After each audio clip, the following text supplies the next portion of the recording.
안녕하세요. 12월 9일 매일 성경 함께 나누겠습니다.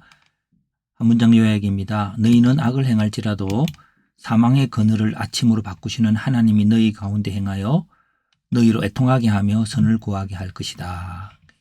이 한 문장 요약에 대해서 첫 번째 문단은 그들의 멸망을 말하고 있습니다. 전혀 이스라엘은 엎드러졌는데 1000명이 행군에 가던 성읍에 100명만 남고 100명이 행군에 나가던 성읍에 10명만 남았다 합니다. 두 번째, 공의를 행하지 않는 너희는 하나님을 찾아야 합니다.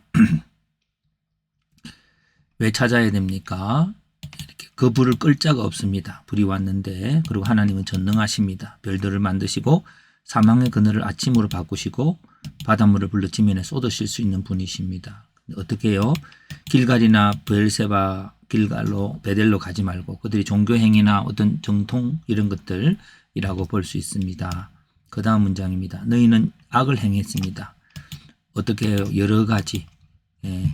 정직히 말하는 자를 싫어하고 힘없는 자를 밟고 부당한 세를 거두고 다듬은 돌로 건축하였으나 그곳에 거주하지 못하 열매가 없지요. 포도원을 갖고 왔으나 포도를 마시지 못하고 의인을 학대하고 뇌물을 받고 가난한 자를 억울하게 하는 그런 악들이 있었습니다. 그래서 그들은 연약해지게 된 것입니다. 그러나 하나님이 너희 가운데 있을 것입니다. 하나님이 어떻게 행하십니까? 그냥 포도원을 잘 두르는 게 아니라 먼저 애통함이 있게 하십니다. 문제의식을 갖게 하시고 자기의 악에 대해서 돌이키게 하시고 그런 것이 바로 하나님께서 불쌍히 여기셨기 때문에 근데 불쌍히 여기서 어떻게 하려고 정의를 구하게 하려고 하나님 내가 불의를 행했습니다. 정의를 행하는 자가 되게 해주세요라고 그들의 삶을 통해서 나아가게 하시려고 하나님이 너희 가운데 있겠다 말씀하십니다. 그래서 한 문장 요약을 다시 합니다. 너희는 악을 행할지라도 사망의 그늘을 아침으로 바꾸시는 하나님이 너희 가운데 행하게 하여서 너희로 애통하게 하며 선을 구하게 할 것이다.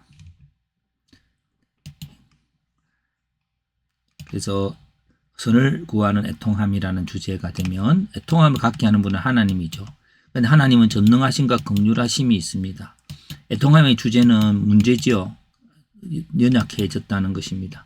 그러나 애통함을 갖게 되는 배경은 근데 그들이 스스로 문제를 해결할 수 없다는 겁니다. 그리고 그들 전통으로도 할 수 없는 것이고 그리고 그 악들이 이런 문제를 가져올 수밖에 없는 것임을 알고 스스로 할 수 없으니까 애통하는 거죠. 근데 그 애통함을 통하여 하나님을 애통함을 위해서 갖게 되는 것이 이제 선을 구하고 정의를 세우게 되는 거예요. 하나님께서 의를 주십니다. 하나님께 주시는 것은 먼저 아름다운 포도원이나 이런 것 이전에 정의를 우리 마음에 깨닫게 하시는 것이 오늘 본문의 핵심이라고 봅니다. 그래서 애통하는 방법은 서로 울게 하는 겁니다. 해석을 해봅니다. 문제가 있을 때 그냥 베델이나 전통 속으로 가서 문제를 해결하고 하지 말고 전능하신 하나님에게로 와야 한다. 하나님께서는 그들을 긍휼히 여기셔서 그들 가운데 계시며 그들로 애통한 마음을 갖게 하신다. 그들의 공의롭지 못함에 대하여 깨닫게 하시고 애통하게 하신다. 그렇게 하여서 하나님을 구하며 정의를 세우는 길로 가게 하신다. 하나님께서 우리가 예수 그리스도를 안다는 것은 예수 그리스도께서 살아가는 삶의 방식과 우리가 살아가는 삶의 방식들을 대조하며 그 빛 앞에서 우리가 회개하고 또 그리스도를 구하고 그리스도의 생명의 능력, 또 거룩함이 우리 가운데 나타날 수 있도록 구하는 것입니다.